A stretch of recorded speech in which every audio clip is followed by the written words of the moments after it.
होता असं तू, काय झाला असं तू, अरे वेड्या असा वाया गेला असं तू। जो जो जो शीशे के घर में रहते और दूसरे के घर पे पत्थर नहीं फेका करते। सभागृहात नव्हतो मी, मगाशी ते चर्चा चालू होती ती, मंत्र्यांनी मला सांगितलं आणि तुम्ही तसे निर्देश देखील दिलेले आहेत। मला एवढंच सांगायचं आहे की सभागृहाचं कामकाज जे आहे तुमच्या अध्यक्षतेखाली चालतं। आज मी त्यांना सांगू इच्छितो की काल जो एक जोर का झटका धीरे से लगा है, त्यामुळे त्यांचं मानसिक संतुलन बिघडलेलं आहे। आणि दुसरी गोष्ट, मानसिक संतुलन बिघडलंय आणि त्यामुळे आता आणखी झटके लागणार आहेत। अध्यक्ष महोदय, तुम्ही सभागृहाचं कामकाज नियमानुसार चालवता आणि आजपर्यंत तुम्ही दिलेले निर्देश आणि तुमच्या अध्यक्षतेखाली या सगळ्या विरोधी पक्षाला देखील त्यांचे मांडण्यासाठी, प्रश्न मांडण्यासाठी जो काही वेळ देता तो आतापर्यंत कधी विजय भाऊ दिला होता का?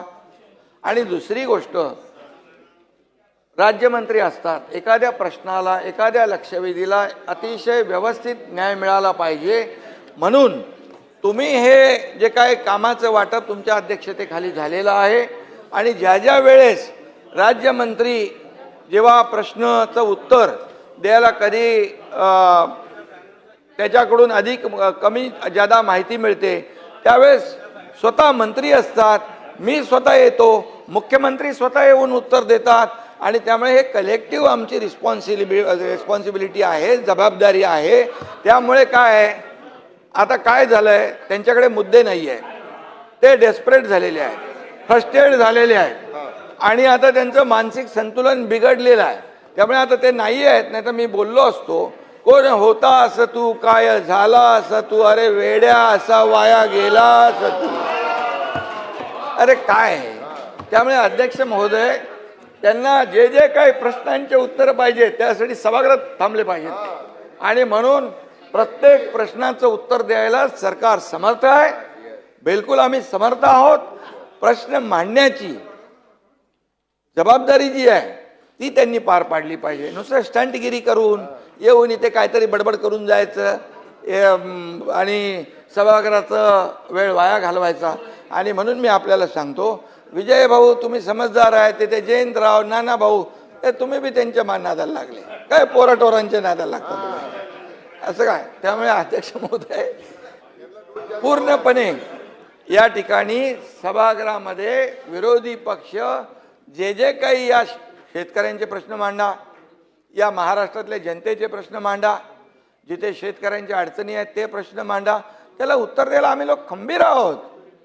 सरकार खंबीर आहे प्रत्येक याला।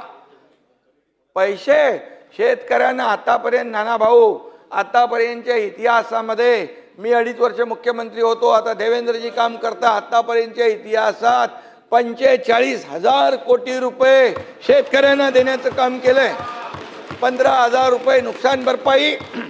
त्यानंतर तुम्हाला सांगतो, पहिलं तुमच्या काळामध्ये NDRFच्या निकषाने पैसे देत होते, आम्ही NDRFच्या दुप्पट केलं, 2 हेक्टरचं 3 हेक्टर केलं, सततच्या पावसाचं नुकसान मिळत नव्हतं ते दिलं।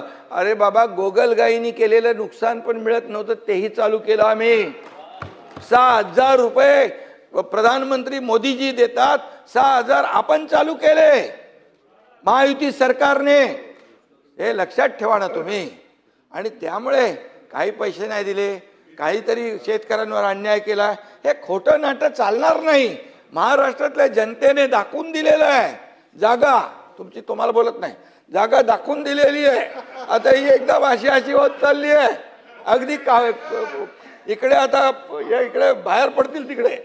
आणि त्यामुळे मी आपल्याला सांगतो, अध्यक्ष महोदयांचा निर्णय अंतिम असतो। अध्यक्ष महोदयांचा निर्णय चुकीचा, अरे तुम्हाला काय बोलायचा अधिकार आहे? अध्यक्ष महोदय, म्हणजे नियमाने हे सभागृह चालतं, हे सभागृह सार्वभौम आहे, याचं पावित्र्य राखणं आपलं काम आहे। त्यामुळे आम्ही सगळे काय सर्व 19 ते 22 काय होतं, तुम्ही लक्षात, तुम्ही होते ना जयंतराव, 19 ते 22 काय परिस्थिती होती, उत्तर द्यायला कोण सांगायचं? अरे बाबा, सभागृहात तरी बसायची का लोक? सभागृहात तरी बसायचे का? अरे म्हणून मी सांगतो, जरा थोडं मागे वळून बघावं, आत्मपरीक्षण करावं आणि आत्मचिंतन करावं. जो जो जो जो शीशे के घर में रहते और दूसरे के घर पे पत्थर नहीं फेंका करते. जरा समजून सांगा जयंतराव समज के लेने दो, नहीं तो पूरे. पाटील साहेब अरे नाही आहेत ना, जरा समजून सांगा शेजारी. समजून सांगा, समजून सांगा. ठीक आहे.